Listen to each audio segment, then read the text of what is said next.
Oi, gente, hoje eu falo com você sobre a obra Ao Esvoaçar da Ideia, de Carmen Dolores, que é o pseudônimo de Emília Moncorvo Bandeira de Mello, escritora que eu já abordei há bastante tempo no podcast.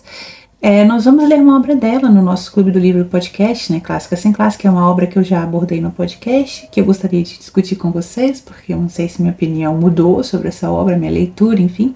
Nós vamos ler A Luta, da Carmen Dolores, em agosto, tá? Todas as informações estão no box de descrição desse vídeo.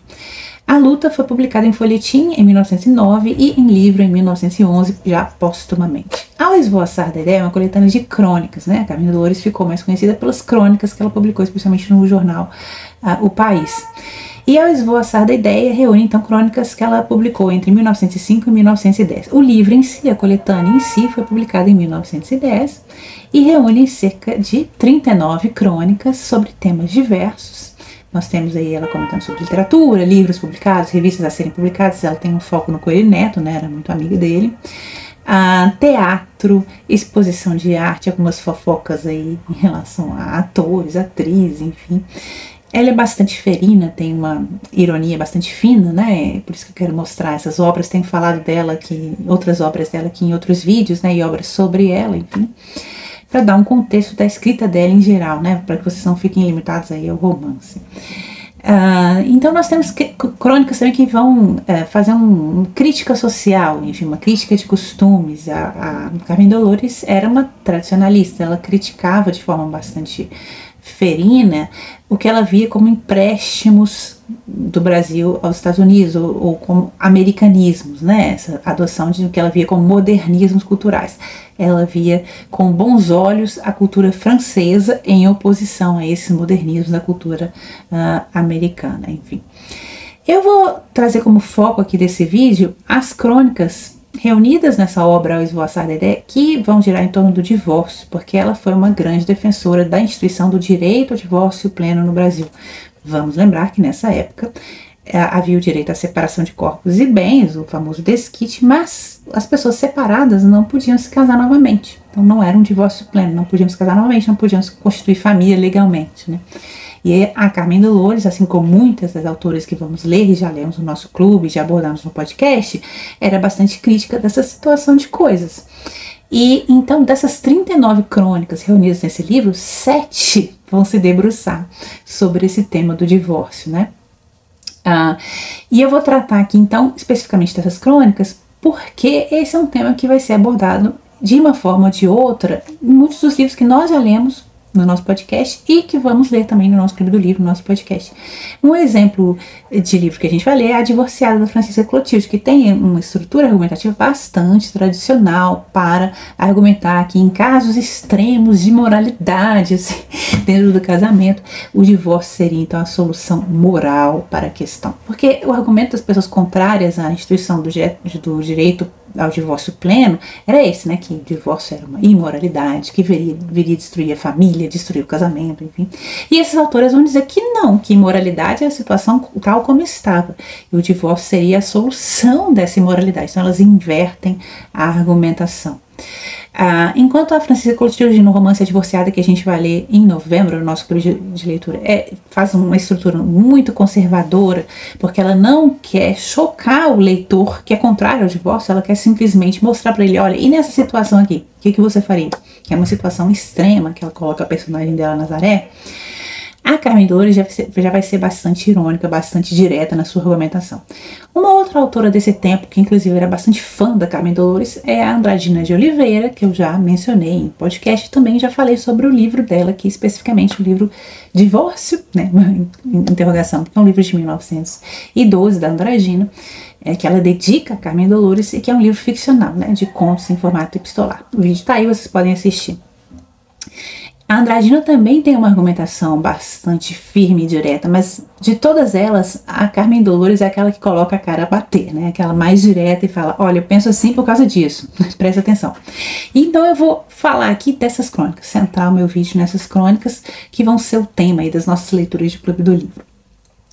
A primeira delas, reunida nesse livro, é Conversando. E aí a Carmen já vai ser bem direta ao dizer que as mulheres são as principais vítimas desse estado de coisas, dessa regulação do casamento tal como está e da separação de bens e corpos tal como está. E ela veio dizer que as pessoas separadas, elas se veem, então, se elas não têm direito ao divórcio pleno, elas se veem amarradas a um cadáver, né? O cadáver do ex-cônjuge. Porque elas vivem separadas, mas não podem continuar a vida, né? Casar novamente, se apaixonar, constituir família. E esse era um problema especial para as mulheres, numa situação de coisas em que as mulheres, né, não era bem visto que elas estudassem, não era bem visto que elas se profissionalizassem, e né, uma situação de coisas que buscar um casamento financeiramente vantajoso era aquilo que era visto como o correto, né, para mulheres de determinada classe social. E aí ela vê um problema, se esse casamento tem algum problema, se ocorre uma separação, como fica a situação da mulher desquitada, especialmente a situação financeira. Se ela não estudou, não se preparou, não pode trabalhar, se vê numa situação que eventualmente é abandonada por um marido devasso e imoral, como ela faz para se virar se ela não pode se casar novamente? E se o casamento é o centro da vida da mulher, e se essa situação de coisas não permite que ela se case novamente porque não há direito ao divórcio pleno?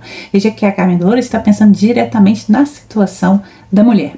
Esse é um foco também da Andradina de Oliveira, que a gente viu no livro Divórcio, mas não tão diretamente, né? Ela vai sempre argumentar, o divórcio é bom para a mulher, mas é bom para o homem também. E ela vai sempre trabalhar com estudos de caso dessas duas questões, desses dois lados da questão.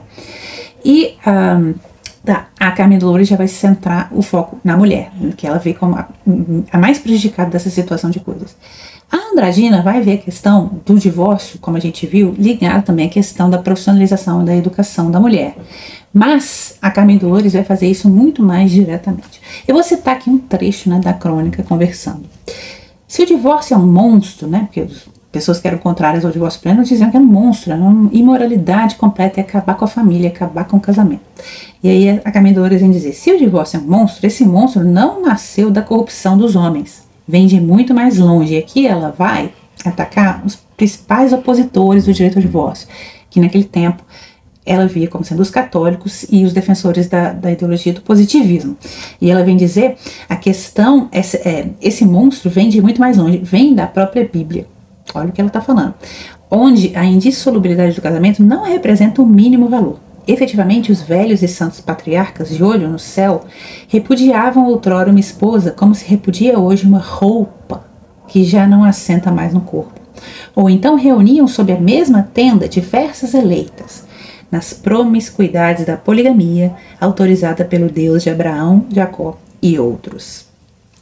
Então veja que o foco dela é a situação da mulher. Todas essas autoras, elas vão argumentar a favor do divórcio dentro de uma base bastante tradicional, bastante conservadora, que é a seguinte: se você é a favor da família, tanto mais deve ser a favor do divórcio. Por quê? Porque as pessoas separadas terão então o direito de constituir uma nova família, constituir um novo lar e ter filhos. Então, a argumentação da Carmen Dolores, tal como dessas outras autoras, a Andradina, por exemplo, é que o foco do divórcio é justamente a família, é a constituição da família, e não o contrário. E aí, nessa crônica específica, a Carmen Dolores vai então enumerar diversas instâncias de divórcio na Bíblia, na história, e inclusive na história antiga e também na história dos séculos XVIII, XVII, em que o divórcio, ou seja, a separação na qual os separados podem se casar novamente, tinha plena autorização, inclusive, da própria igreja, dos papas e bispos. E ela veio argumentar também que o casamento não seria um sacramento, né? À medida que ele passou a ser regulado pelo Código Civil, o casamento seria um contrato. E como tal, poderia ser dissolvido pelas partes, quando não querem mais estarem naquele contrato, e pode mesmo ser anulado quando feito sob alguma nulidade. Eu vou citar mais um trecho. Enfim, justos deuses, qual a serventia, a utilidade desse grilhão mantido pela nossa lei entre dois seres já separados de corpo e bens, incompatibilizados para a vida comum e odiando-se por motivo desse mesmo elo persistente e inquebrantável que é o estorvo à felicidade de qualquer dos dois, fecha aspas.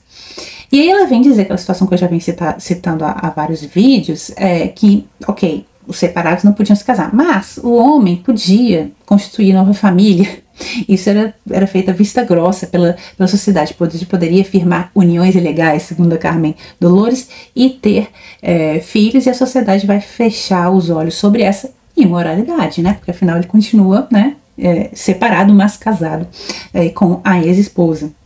E ela vem dizer que essa é uma imoralidade que é uma consequência direta do estado de coisas, que é a regulação da separação de corpos e bens, que não admite um novo casamento, né? Desse estado de coisas em que não há o direito ao divórcio pleno. E aí ela continua, mas a mulher pobre dela, a mulher fica sendo a pária social, sem jus à família, ao lar constituído, ao amor, às alegrias da maternidade. Veja que ela argumenta com foco no casamento, casar de novo, ter filhos, né? Então, com foco na família, o foco do direito ao divórcio para Carmen Dolores e para essas autoras é a manutenção da família, a manutenção do casamento. E aí ela vem citar casamentos em outros países, enfim, vem citar a situação do divórcio em outros países que ela vê como mais avançados, né? E vem argumentar novamente sobre essa questão da moralidade. Abre aspas. Mas então, diga-me, não é 100 vezes mais moral o divórcio, que reconstitui na sua plena legalidade um lar esboroado pela desgraça? E não atribuam a esse possível desenlace definitivo das incompatibilidades conjugais o poder de contribuir para a dissolução do casamento. Quem é feliz não se divorcia. Fecha aspas. Ela vem dizer que as pessoas davam todo tipo de jeitinho, né? Os homens constituíam essas relações ilegais, segundo ela, ou eles se casavam em outros países, no Japão, nos Estados Unidos, enfim. E aí a sociedade fazia vista grossa, e ela dizia, olha, muito mais moral é ter o divórcio, então pronto, eles podem legalmente, moralmente se casar com outras pessoas. Na outra crônica, na próxima crônica intitulada O Divórcio, ela vai citar diversos pensadores, especialmente franceses, mas não só, em defesa do divórcio. Ela vai citar Montesquieu, ela vai citar Erasmo de Roterdã, enfim. O Erasmo de Roterdã dizia que se o casamento fosse um purgatório, ele devia ser respeitado, mas quando ele passa a ser um inferno, aí o divórcio tem que ser aceito. Eu estou parafraseando aqui.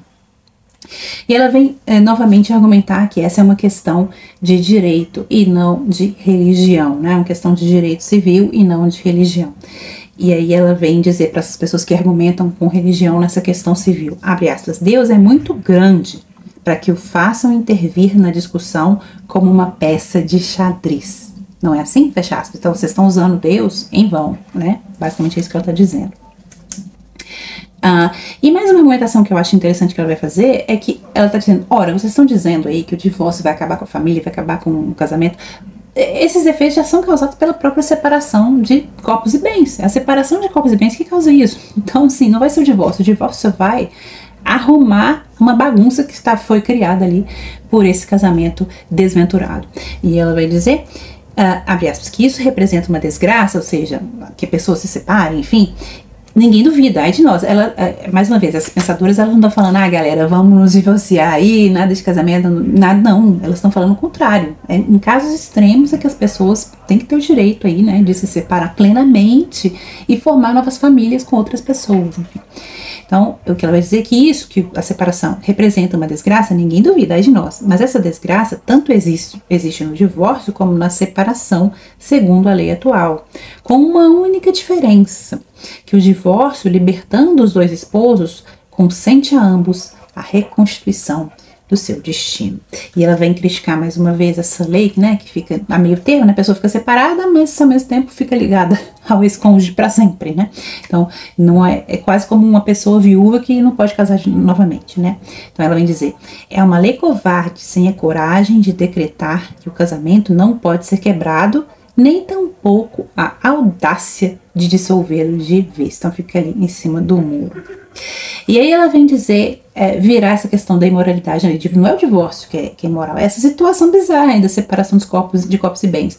Aí ela vem dizer, a imoralidade fica com a separação de corpos e bens, mas não atinge o divórcio, que é uma solução leal, franca e decisiva, sem ambiguidades hipócritas, porque ela estava vendo uma hipocrisia geral na sociedade ali. Voltando aqui, ela vem criticar a situação das pessoas que enchem a boca para falar da imoralidade alheia, imoralidade do divórcio pleno, enfim. E aí ela vem dizer, vocês não estão pensando na situação das pessoas. E aqui eu vou citar as palavras dela. Esses que atiram com ares superiores, semelhante imposição contra a natureza, fazem como os indivíduos que saem de um banquete clandestino, grossa orgia ou pândega, abarrotados de peru, de trufas, de champanhe, tresandando a vinho e vício, e vêm para a praça pública arrotar a sua fartura e gritar ao faminto que passa encolhido e triste. Seja sóbrio, amigo. Né? Olha como ela é bem direta, bem irônica.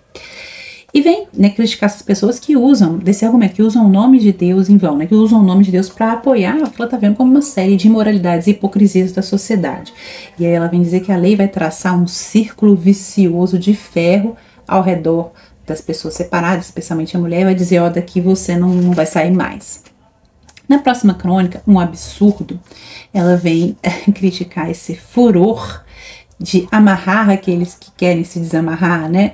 E dizer que ele é tão excessivo no Brasil que ela ficou conhecendo um caso de um casamento que era nulo, que ele não tinha obedecido às formalidades legais, tinha sido efetuado por juiz incompetente, e mesmo assim o Tribunal de Apelação se negou a declarar a nulidade desse casamento, sob aí esse argumento de que não havia divórcio, enfim, para manter os cônjuges unidos. E no caso, esses cônjuges já estavam separados, né? Já não queriam mais a validade desse vinho. Na outra crônica, intitulada É Irritante, ela vem falar da palestra de um advogado que era contrário ao divórcio, a palestra no Instituto de Advogados, que ela assistiu, e ela fala que o cara falando, a palestra dele é quase como um sermão próprio dos púlpitos de uma igrejinha, né? E vem dizer que toda família vai contar com uma pessoa divorciada, vem dizer uma mulher divorciada, e aqui eu vou completar, abre aspas, mas parece que o cadáver, e aí esse cara advogado, ele estava dizendo que alguém perguntou para ele, mas e a situação da mulher desquitada, né, como é que fica quando ela não tem o apoio mais do marido, da família, não tem para onde se voltar, como é que vai ficar a situação? E esse advogado, né, que fez esse sermão, falou, essa mulher desquitada é como um cadáver que se lança ao mar em um naufrágio. E aí a Carmen Dolores vem dizer, mas parece que o cadáver rico não vai para o fundo das águas, sobrenada sempre, suspenso por uma rede de ouro. O cadáver pobre, sim, fica obrigado a desaparecer, a sumir-se, e todos lhe atiram pedras em cima, para melhor enterrá-lo na vasa das situações perdidas. Veja bem que ela faz a diferença de classe, né? Se a mulher separada é rica, as pessoas fazem vista grossa, mas se é pobre aí, vão dar pedrada. A outra crônica, Coisas da Atualidade, ela vem comentar que jornalista havia comentado com ela que recebeu uma correspondência de alguém que, esse jornalista é defensor do divórcio também, tal como Carmen Dolores, e ele respondeu, e ele tinha recebido uma correspondência que indagava sobre a situação, e como fica a situação moral dos filhos das pessoas separadas, e também dos filhos que eles eventualmente venham a ter depois se unirem a outras pessoas, né, as proveniências de novos enlaces. E aí a Carmen Dolores diz, olha, a situação dos filhos, ela não é pior com o divórcio, na verdade ela é melhor, ela fica melhor depois se houver o divórcio pleno, do que sem o divórcio pleno. Porque a situação vai ficar mais diretamente regrada de forma franca, de forma transparente, de forma direta, né? A situação não seria pior do que sem o divórcio, né? Em que as famílias, sem o divórcio, haveria então a constituição eventual de famílias ilegais, né? Famílias constituídas sem o vínculo do casamento, porque os ex-cônjuges não podiam casar, então acabam se juntando com outras pessoas e tendo filhos com essas pessoas. E o divórcio, então, seria o remédio para resgatar essas pessoas dessa imoralidade. A outra crônica seria a crônica O Triunfo, no qual ela vai comentar sobre a atuação da advogada Mirtes Campos. Já comentei aqui, Mirtes de Campos foi a primeira mulher brasileira a exercer a profissão de advogada, e foi uma defensora do divórcio de diversas causas bastante picantes naquela época. E ela vem comentar sobre a atuação de Mirtes de Campos, que ela vê como um triunfo, com orgulho, e também sobre correspondências que ela recebia de leitores. Por exemplo, uma leitora que falou, e a criticou a Carmen Dolores, dizendo que ela queria, por meio do divórcio, roubar os maridos alheios. E ela veio criticar esse tipo de visão do divórcio, também críticas que ela recebeu de um jornal católico, enfim.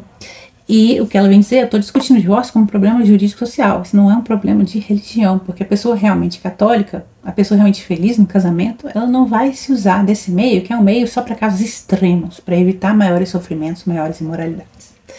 E por fim, a crônica ainda estou tratando desse tema do divórcio, em que ela vai mencionar um caso que eu já falei aqui em vídeos passados, que já comentei aqui, que é o caso de uma mulher casada, imoral, desonesta, que traiu o marido e que, em determinada situação, não quer que as filhas convivam com uma outra mulher lá que era desquitada, mas que era uma mulher honesta, né, que agia de forma correta, mas que era vista como uma pária social, com preconceito da sociedade só pelo fato de ser desquitada. Tinha essa mulher casada totalmente hipócrita que não queria que as filhas convivessem com essa mulher desquitada. Melhor seria, segundo a Carmen Dolores, que essas filhas não convivessem com a própria mãe, na verdade.